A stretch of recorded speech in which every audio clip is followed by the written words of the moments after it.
Good afternoon. I am Justice Yanet Rosado, current board member of the Latino Judges Association. Today, I have the pleasure and orgullo of interviewing the Honorable Sally Manzanet Daniels, one of the pioneer judges in the Bronx Judiciary, and as this interview will show, the state of New York overall. The first Latina appointed to any appellate court in the state of New York. Justice Manzanet Daniels has a distinguished legal career and has been an inspiration and role model to countless individuals of all ages and class, including myself, who was honored enough to be her court attorney at one point in her career. Bienvenida, hermana, y gracias. I thank you for giving us this opportunity to interview you so that we can preserve history for our future generations. Thank you too, my sister. You were born in Manhattan, raised in the South Bronx, and are a product of the New York City public schools. Tell us what that was like. Well, like I think so many of us, we come up in the urban uh, counties of the city, and I came up really in the boogie down Bronx and kind of worked my way through the Bronx. And my entire life was in public school, so I knew nothing else. I found that you had some teachers who were fantastic, who really tried to motivate you and cultivate a real yearning for learning.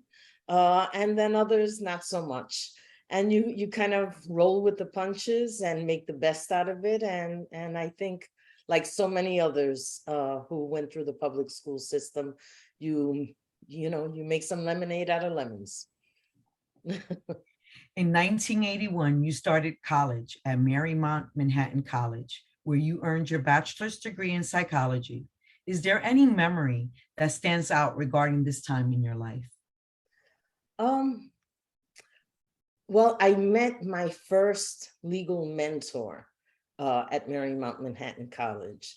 It was Professor Rosina Wachtel. She was a Mexican woman and very proud of her Mexican heritage. She confided in me that she held on to her Latina accent, even though she could speak without one. And she would say to me, it forces them to listen carefully by speaking with an accent. And so she had both a JD and was a CPA. And I took business law classes with her at Marymount. And she was the person who was instrumental in ensuring that when I started feeling self-doubt about whether I was really cut out for law school, whether I could really make it, she just hammered me and forced me to apply. She said, don't miss, this is your moment, don't miss it. And I'm so glad I listened to her.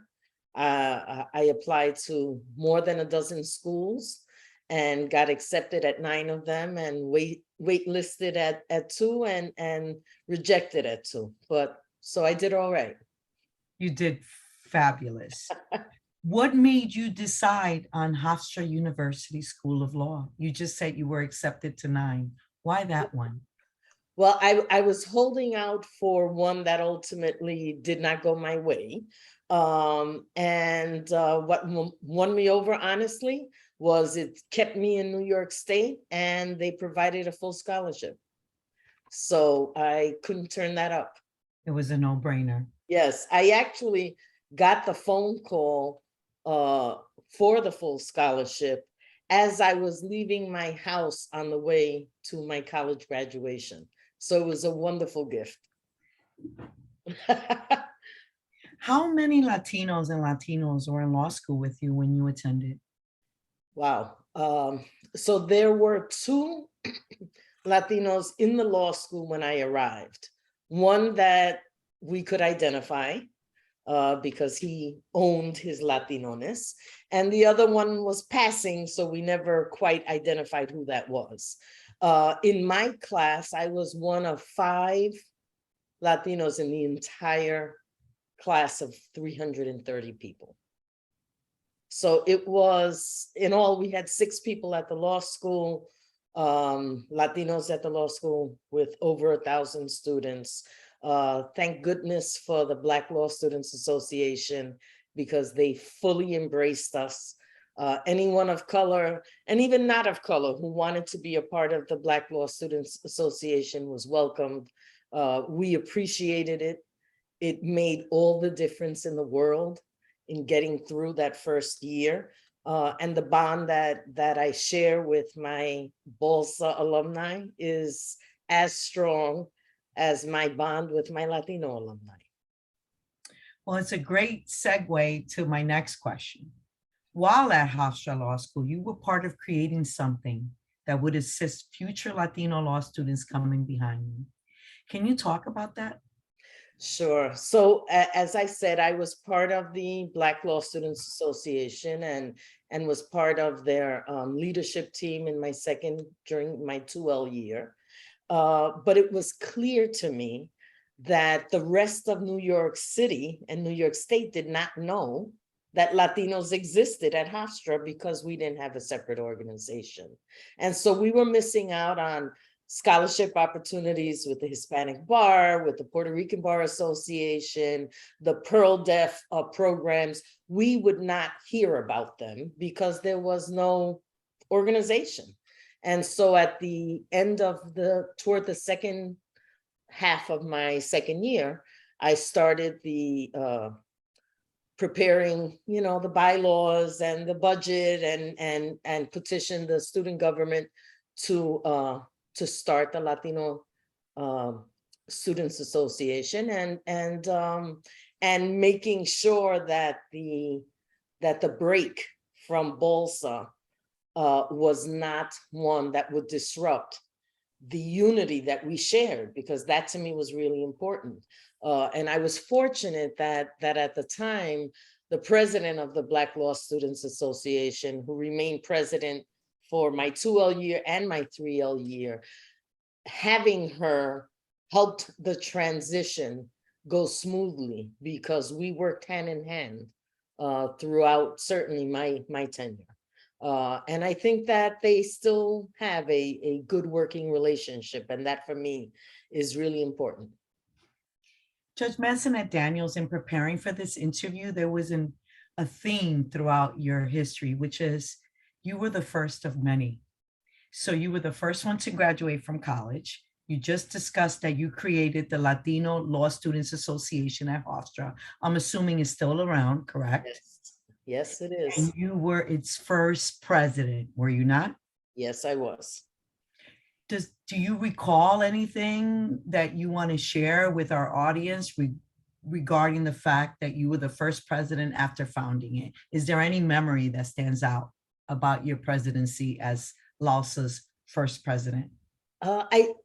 What I recall most was that for me, the most important thing was that I leave LALSA strong. And so part of my mission was making sure that the admissions process included us. We were all up in the business about who was coming in, who was being interviewed, and we were very vocal. And in my last year, we had the largest Latino incoming group. We had 35 Latinos come in 1 year. So it was just, that to me was vital. It put us on the map. It gave us a real presence. And I know that it helped create and cultivate great leaders. Okay, we have several Hofstra grads who are members of this association. Alicia Jerez, my former court attorney as well, and Patria Frias Colon, who also graduated from Hofstra. There's a lot of people who were LALSA members at Hofstra who have gone on to the judiciary. And it's a wonderful legacy. It really is. Judge Manzanet Daniels, had you been a regular person, you wouldn't have really cared about establishing that organization, but it was important to you. And from there, we have so many other judges following your footsteps. And you didn't stop there. As an alumna, you continue to give back and you made history again as a first. Can you please explain about the scholarship fund as an alumni and everything that that entails? So I want to say about 6 to 7 years after I graduated law school, I remained in contact with the LOSA chapter and its leadership. And so as the successive presidents started graduating, we got together. We were friends, and so we decided that it was time to start a LOSA alumni branch of the organization so that we could assist the LOSA students we've left behind and raise money to create scholarships and give and provide scholarships. And I did that until I ascended to the bench when, as you of course know, I could no longer do any fundraising, but continuing the scholarship fund continues, and many of the leaders from LOSA continue to participate in the Alumni Association. I followed up and they continue to raise thousands of dollars for aspiring Latino law students. And again, Justice Manzanet Daniels, it gives me goosebumps because you continue to give back to this day to that law school and our future law students. Did you know what area of law you wanted to concentrate in once you graduated from law school? Well, since I knew I wanted to litigate, and it is very hard to come out of law school and get any kind of real litigation experience at a typical firm, right? I did what most people who want to litigate do. You either end up in the prosecution office or in the defense office. And so I did the latter and went back home to the Bronx Criminal Defense Division of the Legal Aid Society and learned how to try cases. What did you do after that? What was your next Well, step? so I was very lucky in that I had met Judge Frank Torres and was invited to attend his swearing in when he became a Supreme Court judge. I had uncles who worked at the Bronx Supreme Court, and they happened to strike up a conversation with Judge Torres because Judge Torres's family hails from the same town as my father's family in Salinas, Puerto Rico. And so that, of course, created a kinship between them. And when he had his swearing in, he asked them whether they had any family members who were interested in law. And my uncle said, well, actually, I have a niece who's in law school. And so he invited me, and I went and met the judge, who was very gracious. And he insisted that I stay in touch with him. He knew I was going to come work at the Bronx Legal Aid. And so we kept in touch. And Judge Frank Torres, who was a absolute pioneer in the issue of diversity, had a program that he put together where he would invite, or he would have schools at various ages, classes from different levels, come to the courthouse, and he would put together during the lunch hour a stream of different professionals who would come, Latinos, who would come and speak to these kids. So he would have a prosecutor, a defense attorney, a court stenographer, court officers, clerks, interpreters. He wanted them to see that the courthouse was a place for them too, that they should not only think about it as a place where you went when you got in trouble, that there were professions available to us as well. And so as soon as I started working as a defense attorney, he would ask me to come and speak as a defense attorney. And so I would, and he really enjoyed my talking style. And when his court attorney was appointed to the criminal court, he then offered me the job as his court attorney. And so I then segued from trying cases to being a principal court attorney in the Bronx Supreme Court criminal term. When do you recall was the first time that you got the inspiration to ascend to the bench? Well, I have to say that I think most litigators are by nature very competitive. We want to win. And as a defense attorney, you have to develop really tough skin because wins are hard to come by. And I was even more frustrated because there were times when I felt my clients should win and they didn't. And so it was clear to me that the only way to right that wrong was to be the decision maker. And so at that point, I decided, no, this trying cases thing one at a time is not impactful enough. And I need to be on the bench in order to make a real difference on these cases. And that's when I started, you know, moving in that direction, and clerking was the first step of that. Can you tell us what year you actually were elected to civil court and what stands out for you during that time period? So I was nominated and elected in 1999. And what I recall most was that for the Democratic Party to nominate me, they had to do research because I am a December baby. And so they needed to make sure that I could ascend to the bench by the time of that I would have to sit. And so although I was elected in November, since my birthday was in December, I would have the full 10 years by then. And so they gave me the nomination knowing that by the time the election and the time would come for me to assume my seat, I would then have the qualified amount of time.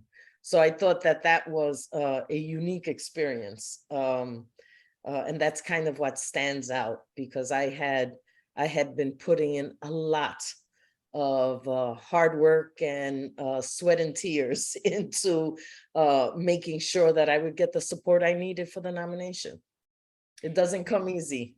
It doesn't, and everyone was on deck for you. It was a unanimous support, correct? Yes, yes. I again, the hard work paid off, and so when I was eligible, the support was there. Well, you earned that, Justice Manzanet Daniels. You Okay. earned the respect of your community. And that is so evident in that it only took a couple of years later, Mhm. in 2001, where you were elected Justice of the New York State Supreme Court by the people of the Bronx. Can you explain to us the special nature of that election, specifically for you and for all Bronxites through you? Well, it was 2 years after my civil court election. So by typical standards, that was quick. And in being able to achieve that, I became the youngest person of Hispanic heritage to ascend to the Supreme Court. Um, so And you that received a citation from the governor for that, Yes, correct? during my swearing in, I was presented with a gubernatorial citation to that effect, which was nice. Justice Massanet Daniels, how long did you preside in Supreme Court before your next chapter in life? And was there anything memorable about your time in Supreme Court as an elected Supreme Court justice? I enjoyed the Supreme Court. Um, my first year was tough. The presiding judge asked me to take over a very high volume part. We had lost a judge who passed away, and he had been in charge of this particular part. And so it was big shoes to fill, because this was a judge of many years, had the respect of the bar, and so was able to move cases as a result. And So I handled all of the discovery for the Bronx, and I would have about 100 cases every day, which is hard because 100 cases means at least 200 lawyers. And trying to keep a room with that many lawyers in control is not easy. But we were able to move those cases and help to clear up the backlog. And after a year, I was ready to get into a trial courtroom. And so my AJ made that switch for me because it's hard to stay in those upfront parts for very long without it becoming, monotonous, right? Because you're doing the same thing every day. And then I went into the trial part and tried many different kinds of cases. What I love about the trial part is that each one teaches you something new in the law. And it allows you an opportunity to watch really good lawyers at the height of their craft. And I really enjoyed that. It's justice in action. And not to mention, every now and then you get a really, really funny witness and a funny instance that happens in the court, and it brings it all alive. And the juries are delightful. So I miss that part of the trial court. Well, in October of 2009, Governor David Patterson appointed you to the First Department Appellate Division, making you a first yet again. Can you share with our audience what I mean by that? Well, it was a long and difficult road. Whenever you have to break the glass ceiling in a position like that, it's not easy because you have to break through all of the perceptions that there are about who we are as people, right? So, Latina women get often the label of being emotional. But I like to say, as Sonia Sotomayor always says, I'm not emotional, I'm passionate. And so I'm embracing my passion. And but it was an obstacle that had to be overcome. And I think that as a result, the bar is more accustomed to the passion of women and how we entertain justice. We're not all going to do it the same way, and different strokes for different folks, so long as people are heard and have a sense of that they have been respected and gotten a fair shake. That's what this job is all about. Justice Manzanet Daniels, this was a monumental appointment. It's the first Latina to get appointed to an appellate court in the entire state of New York, and this was 2009. Can you please share with the audience if now there are other Latinas in appellate courts after you broke that ceiling? Yes. It didn't come quickly enough for my taste, but finally we're starting to make some traction. And in 5 years after my ascension, the second department saw their first in Justice Betsy Barros. And then my department got its second Latina woman 10 years after my appointment through Justice Lisbeth Gonzalez. And then the second department just got this past June, right, or May of 2022, Helen Vutsinas is now the second woman in the second department. Sadly, we have none in the third, and that's impossible since we have no Latino judges of Hispanic heritage in the Supreme Court in the third department, and none in the fourth. So we have some inroads to make, and we are very mindful that that is on the agenda. You have been one of the most dedicated and respected judges in the legal community and the bench, and you continue to contribute in significant ways to your beloved community, especially students.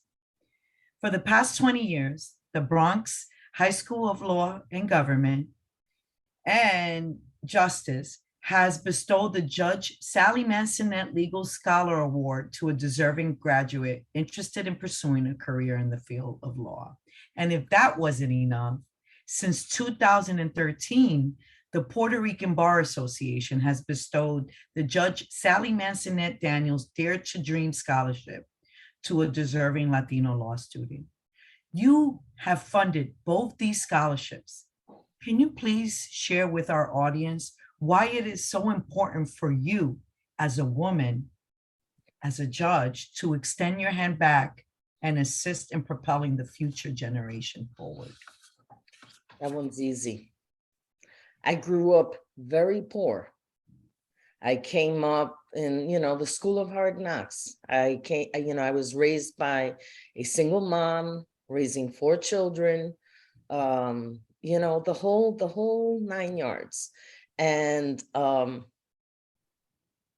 there are so many of our kids who don't dare to dream because they have no idea how they're going to pay for an education.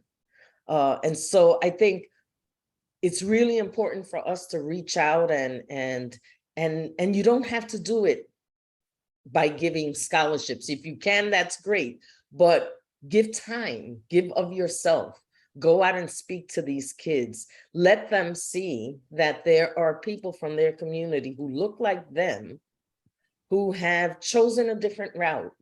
We don't sing and dance our way to fame, right?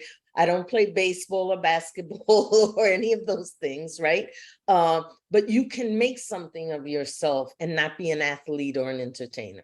And I think it's important that our community, that the kids of our community know that and feel that. And to the extent, I'm a woman of faith. And I believe that to one for whom much has been given, much is expected.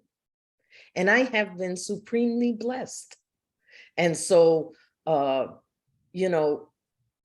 it doesn't take a lot to save a couple of bucks each paycheck so that you can give a small scholarship to a student that a school has honored you with your name, right? So when I was informed that they wanted to do that, I couldn't let them do that without giving that student something, a little something. And I suppose that the first year that I gave that scholarship was so impactful for me. And I have to take a moment to share that story. Like I said, I think it's important to go out and speak to kids. And I went and I gave a speech at a high school. This high school, until its building was built, was sharing space with another school.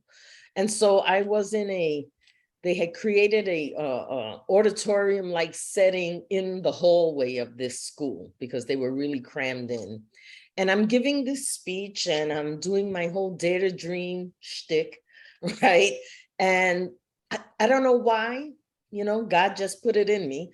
And for whatever reason, I decided during this speech to say to these kids the address of where I grew up in the Bronx.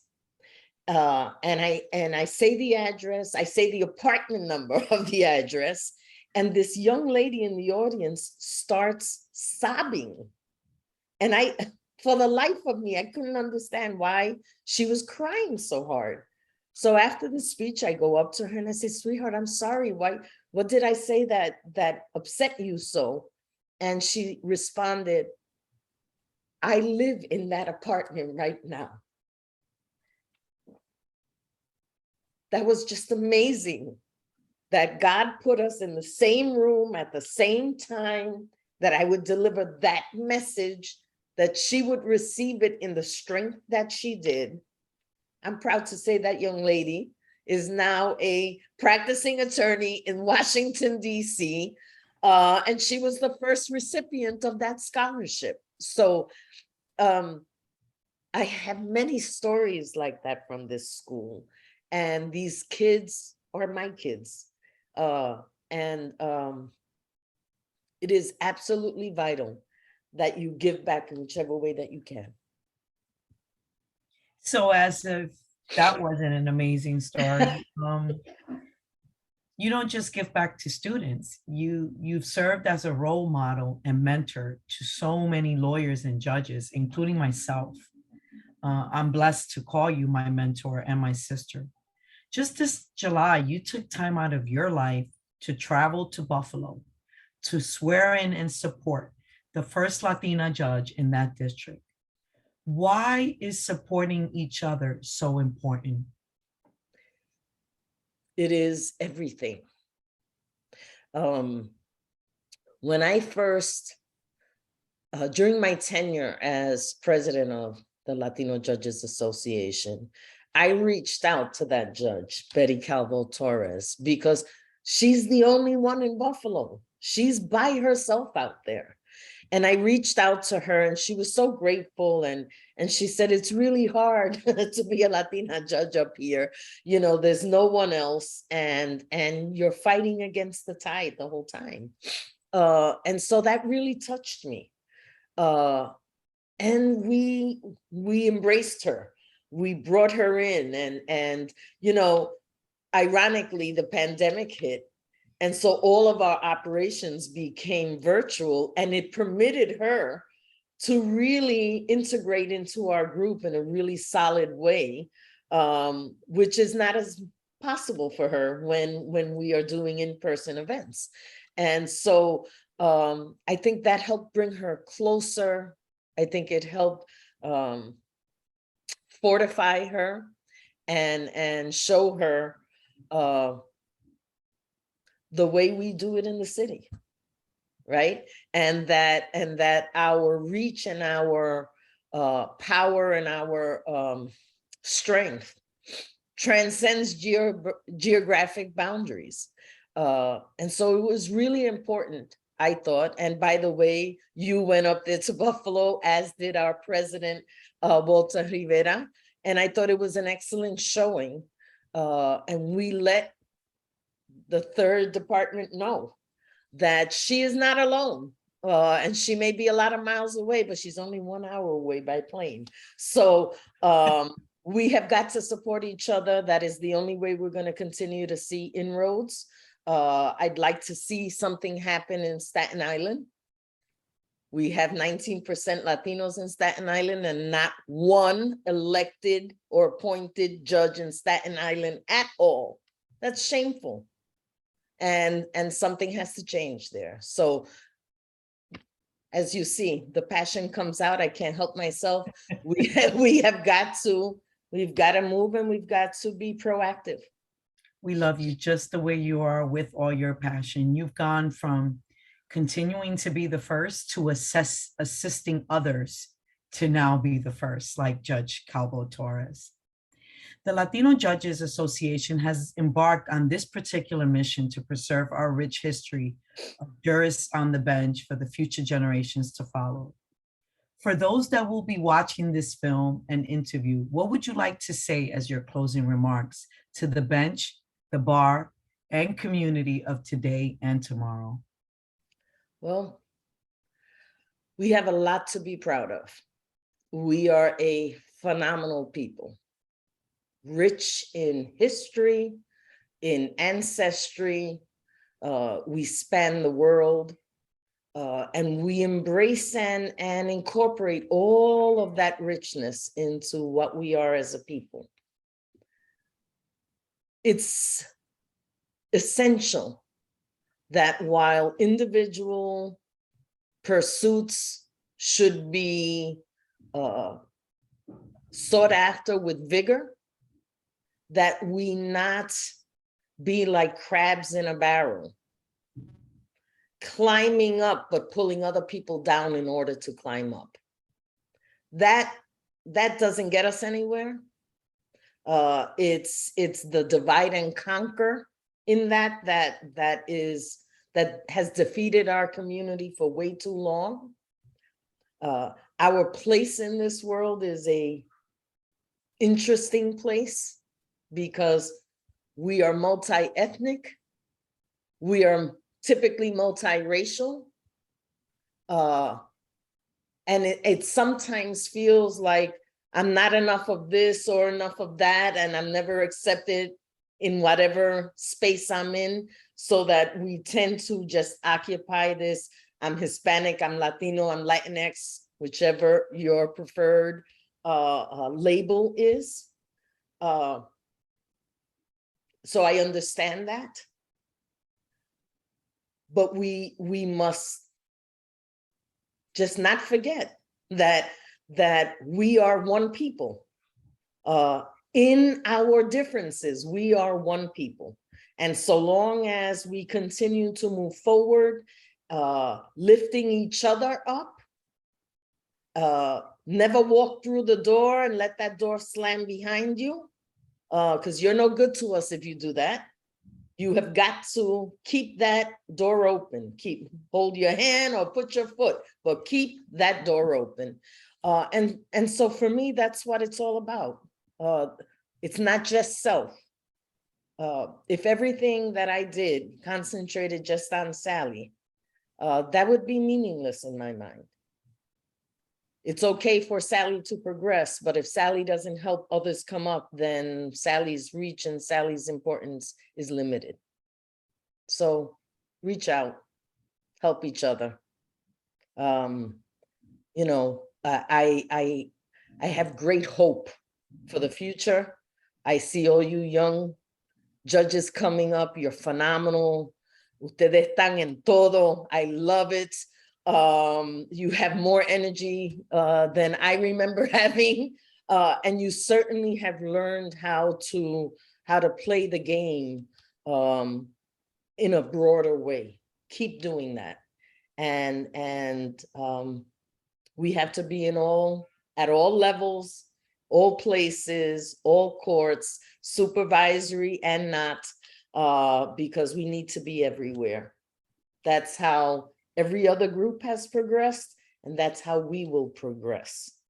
Help each other would be my strongest message. Keep helping each other. I'm so overwhelmed by your answers, and throughout this interview, I've gotten goosebumps and have gotten emotional because you're also humble, and I don't really think you understand how your impact will continue to impact others way after you and I are no longer here. I wish to thank you, Justice Sally Manzanet Daniels, for the time you dedicated to us today, for the valuable information and advice you have provided, and for all the ceilings you have shattered and doors you hold open for others to enter. Thank you again on behalf of the Latino Judges Association. Un abrazo grande de parte de mí. Te adoro, mi hermana. Y yo también. Bye.